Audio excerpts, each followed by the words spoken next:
Can you hear me? Can I share my screen? Yes, ma'am. Wow, ang ganda naman, sir, ng iyong ano. Sige, I promise I won't take an hour. Only 20 minutes. Thank you, I will ma'am. Thank you. behave. Okay. Thank you, Attorney Dicini.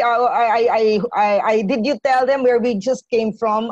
We came from a public hearing of the Internet Transactions Act, and I know you left a few minutes ahead of us, and it was already agreed that the Senate committee will come up with a technical working group. So I think that we would expect some invitation from the Senate committee. Also, it would be good to also mention here some breaking news. I just sent you a few minutes ago a copy of the committee report that has already been filed by the House committee. So they're moving faster. We expect that once the committee report is out, that means that we should be ready to assist in the plenary where this will be debated on. So I believe that my assignment for today is really to talk about the Internet Transactions Act, but also to focus on the DTI e-commerce office, of which I am the e-commerce lead. So I'll make it in a two-part mini-series, but I'll make it brief because I'd like to. I'm sorry, I just missed Attorney Oliver, but it's great to listen to the previous speakers who have put a little bit of some background on the law. So most of the virtual audience here would already understand what the the proposed bill or the proposed Internet Transactions Act actually looks like. I just have to always remind, and we're very, very happy when the president mentioned this in the State of the Nation address. That spells a lot. When the president states it as a matter of policy, we believe that it should be a little faster, and hopefully this will be certified by the president. So I think this is also the very reason why both houses of Congress are actually moving forward in the deliberations in the Senate. So it's very clear that the president really wanted to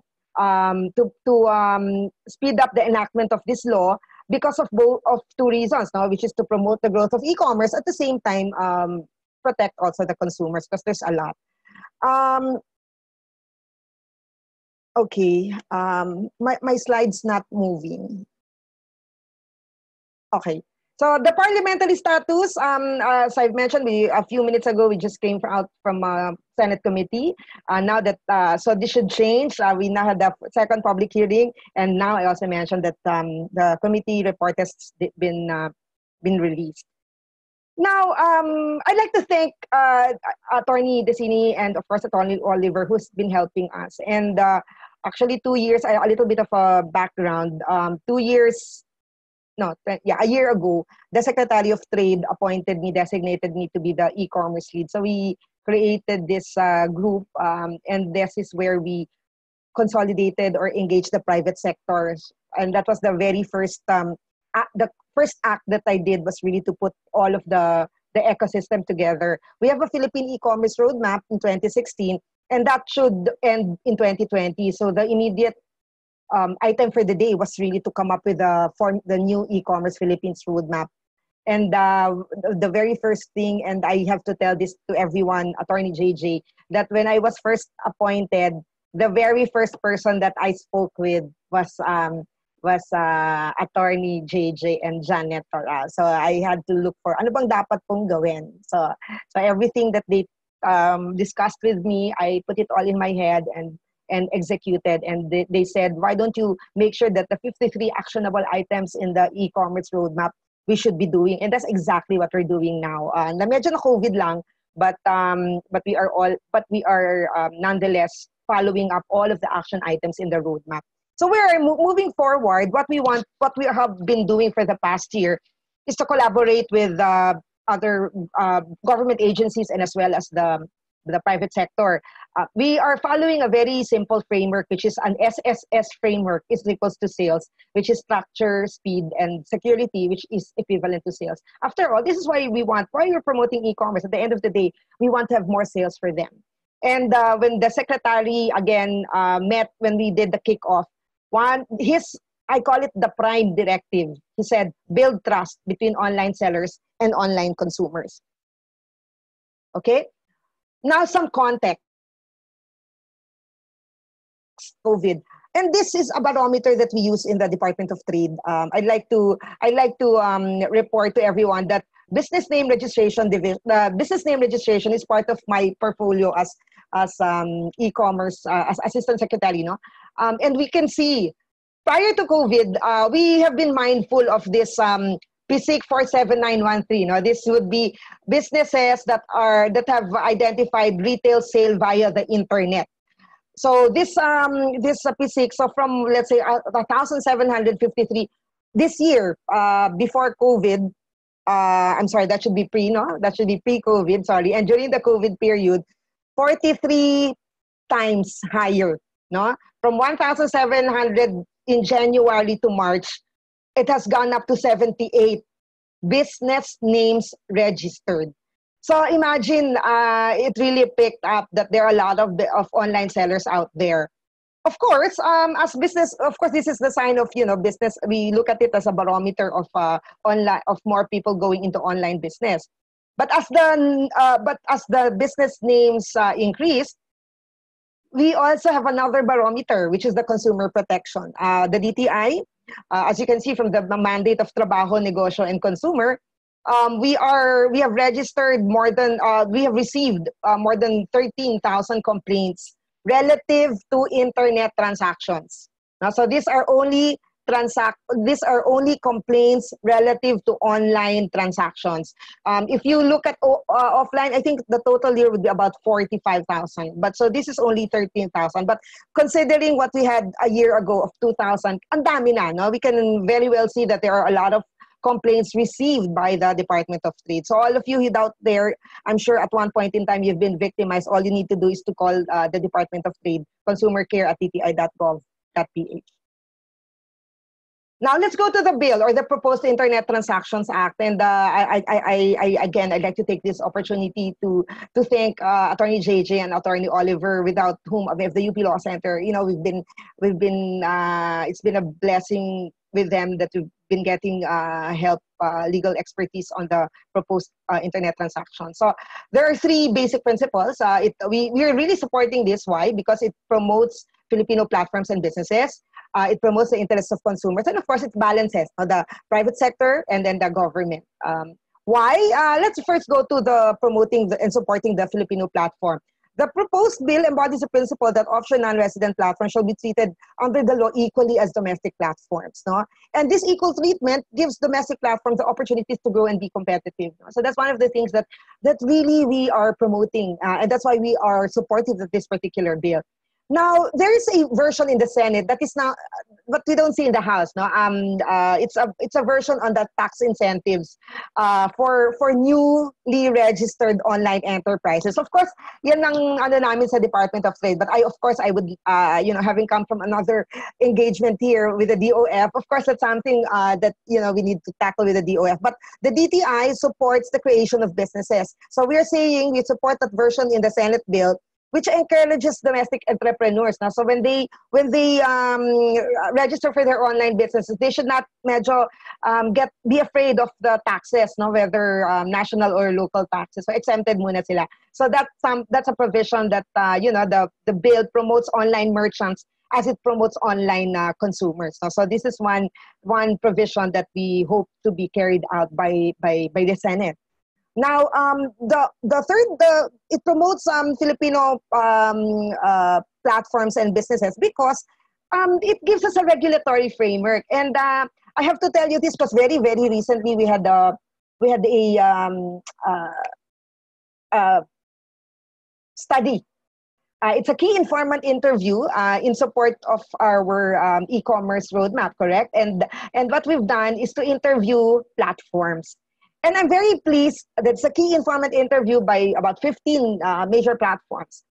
And they were all there was a major recommendation to have a central agency that will kind of like be an orchestrator.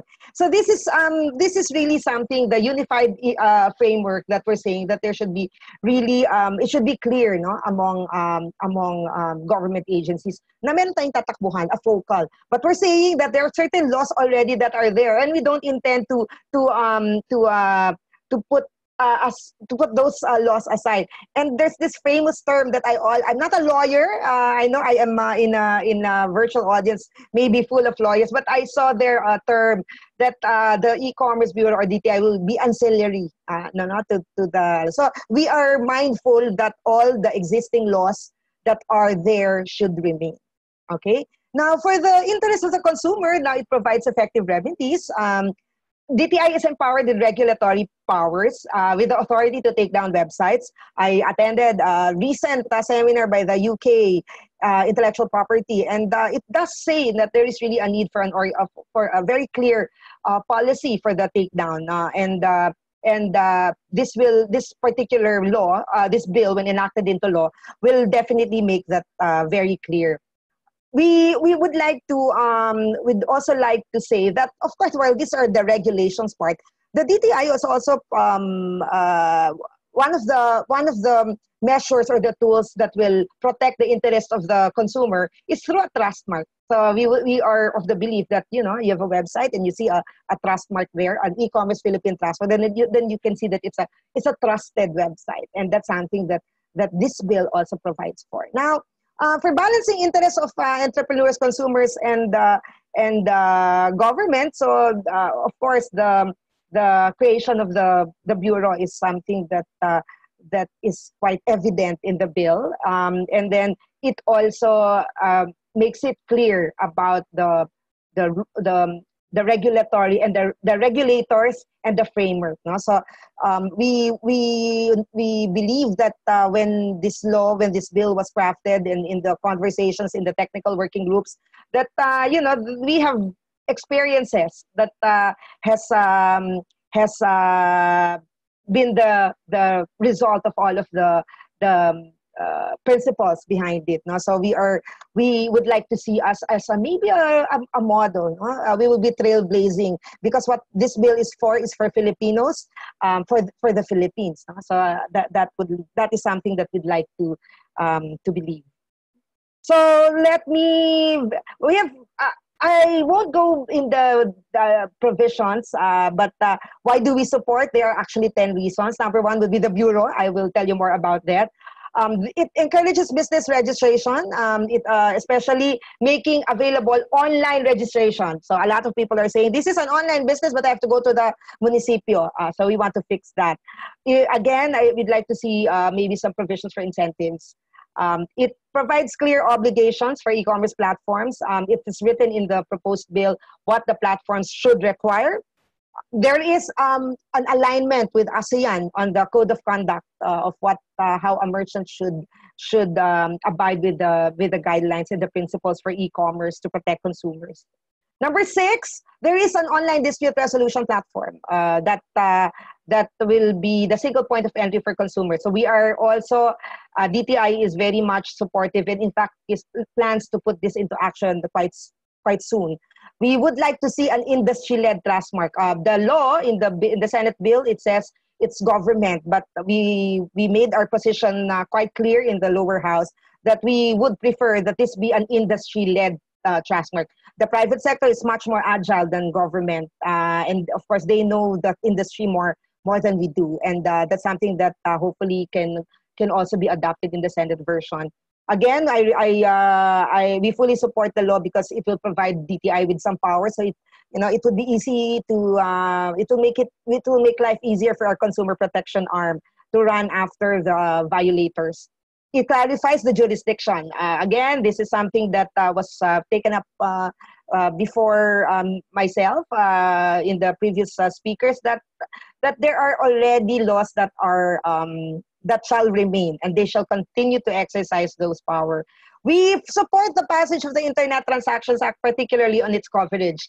We, in fact, suggested, because this is in line with the Google, if you are all familiar with the Google Asec study, it identifies 5 categories, which is consistent with the law.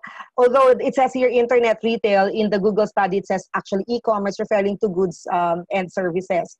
But we called it internet retail, that's for goods and services, online travel, which we know is mostly the Department of Tourism, plus maybe the Civil Aeronautics Board. Online media refers to maybe Netflix, even gaming, advertising, ride-hailing, including food delivery, and digital financial services. Again, I keep on saying that the Bangko Sentral is still going to be the regulator for that, but this will be something that the e-commerce, under the Internet Transactions Act and the e-commerce, well, there is a strong relationship with these regulators.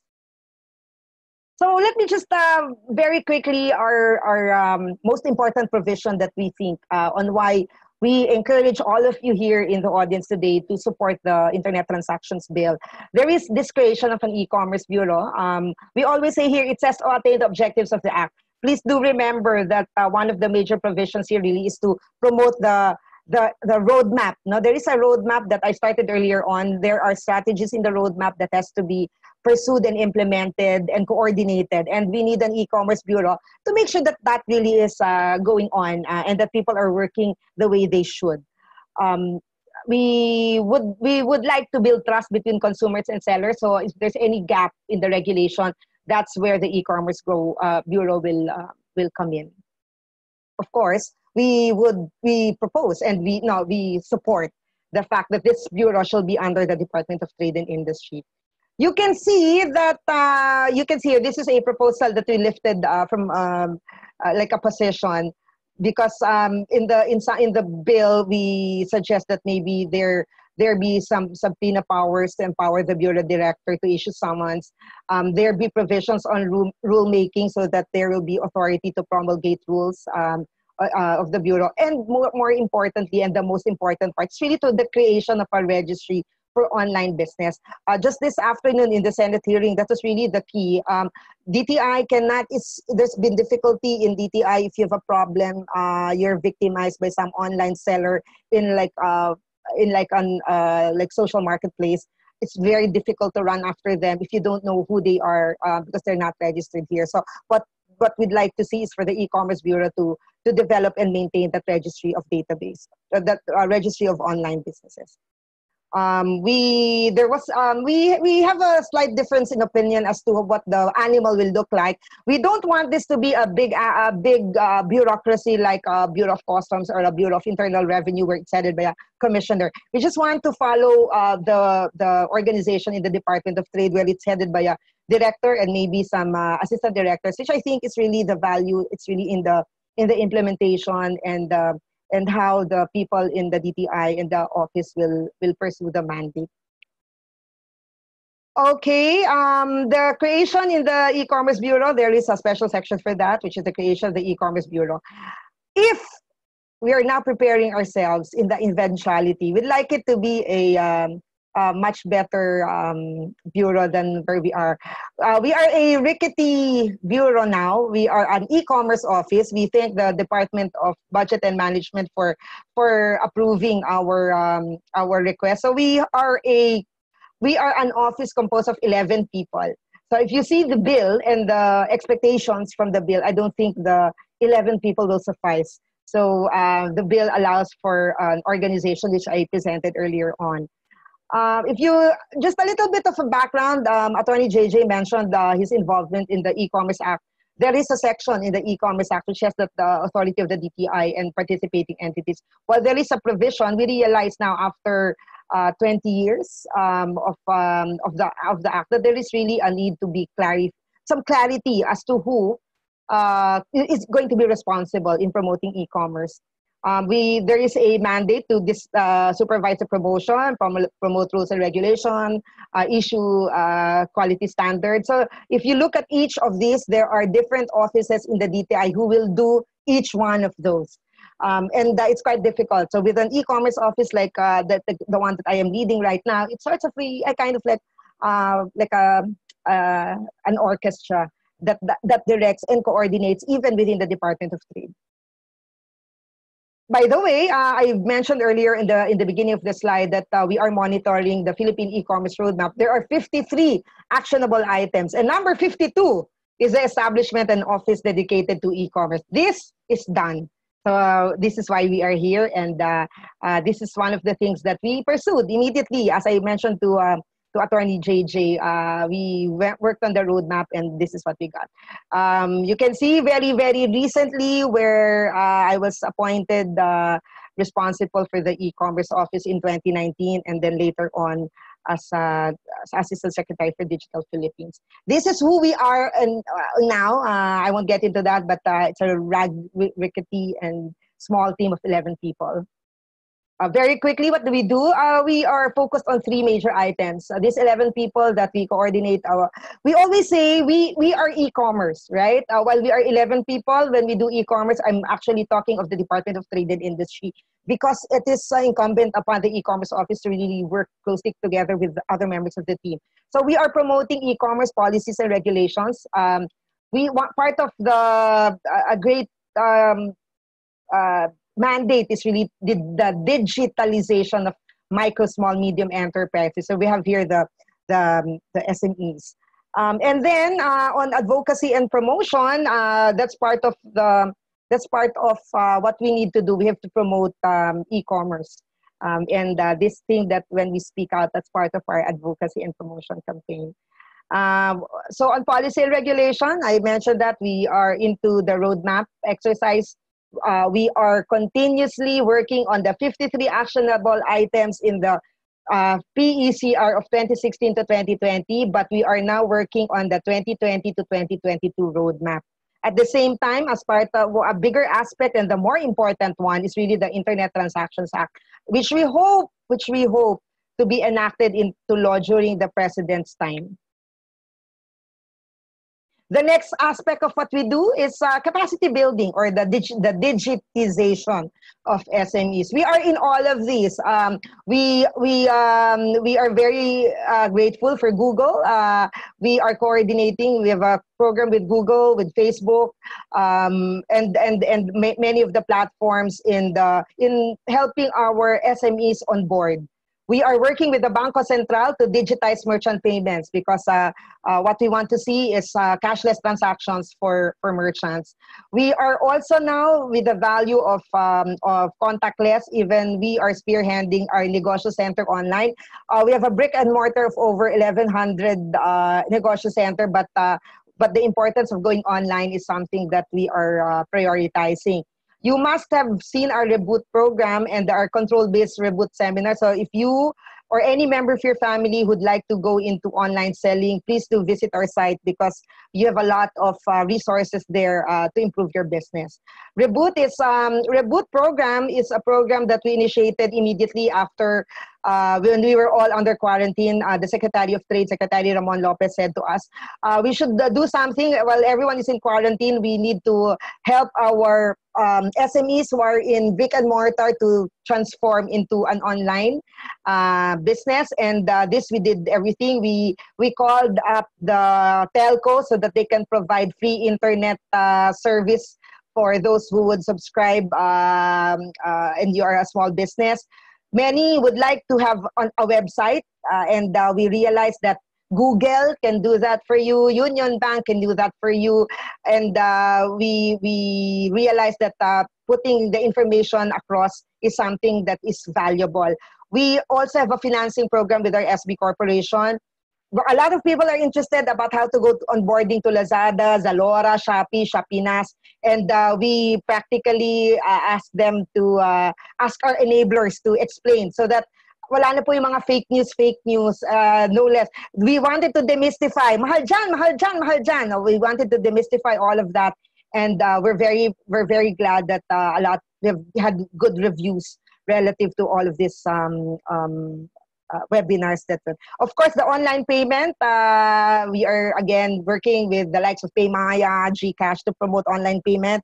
And the most important aspect of it all is the Control Biz Reboot Now, which is an online conference. Until now na po, no? We've done that, and as I said, we invite all of you who have not seen it to just go to our Facebook page, and you can see that. These are all I have to take this opportunity to thank everyone, the enabling partners. You can see these are all familiar logos to you, but we could not have done it without a very strong and robust e-commerce ecosystem.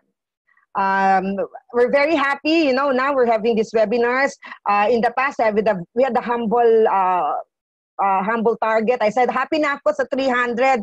Oh my gosh, when we realized that we do Zoom, we've reached over 12,000 all in all. And then this is even fantastic. When you put it on Facebook Live, see this, we have views of about close to 500,000, and Facebook has an indicator of success, which is reach. So we're looking at reaching now more hopefully reach 1 million. No, in terms of reach. These are the number of people who continuously support and watch all of the webinars that we have with very interesting topics. Digitalization, we have a trabaho negosyo skills pathway. This is again the role of the e-commerce office that we have right now. And these are all ongoing, by the way. If you'd like to be part of all of this, just email us. We have a skills pathway. It's called trabaho negosyo. Trabaho, or the control biz that I've mentioned about, how to start your business, how to be a successful digital marketing, bentang-benta yung mga e-fulfillment, onboarding, yan, mga benta po yan. A lot of people would want that. But we are introducing, and this is an announcement today, Attorney JJ, we are now going to launch our pet project, Pivot, Embrace Technology. That's what our new project on skills. And this is an employment skill. A lot of people have been left unemployed because of COVID, and we'd like to maybe, if you want to find alternative careers, we can see that e-commerce e-commerce companies are actually expanding, and they need people. So if you are interested, then do register with us, because we are coming out with a certification program to really upskill, because we cannot have a successful e-commerce without human capital that has the digital skills necessary for e-commerce. Okay, these are some of it. I won't go into the detail, but just to let you know that these are some, even search engine optimization, digital marketing. These are everything, data analytics, and all of that. This is the pet project, as I said, even e-commerce for senior high school students, the unemployed, and then even the owners, they want a certification program. So in terms of advocacy and promotion, of course, this is e-commerce, and what better way than to use our social media. So we are in Facebook, in YouTube, and we are now really getting into our websites. Now we see the value of having a robust website. What are the key messages? Number one, we want to build trust. This is what government, particularly DTI, is promoting. We build trust in e-commerce so that more and more people will buy online, and more people will sell online. Instead of, we have the highest number of, we have more mobile phones than we have population. We spend the most number in internet at 10 hours, but we don't use it for productivity. We use it for chatting, for watching, for using at ways. What we want is really to promote online selling and online buying. Basta e-commerce, madali. We always now say that. If in English, we say it's fast, madali, at easy, pwede din po. But kami ho sa gobyerno, madali, market access, digitalization, and logistics integration. We always remember, because those are our priority. We promote market access. We have more customers for our, whether cross-border or domestic.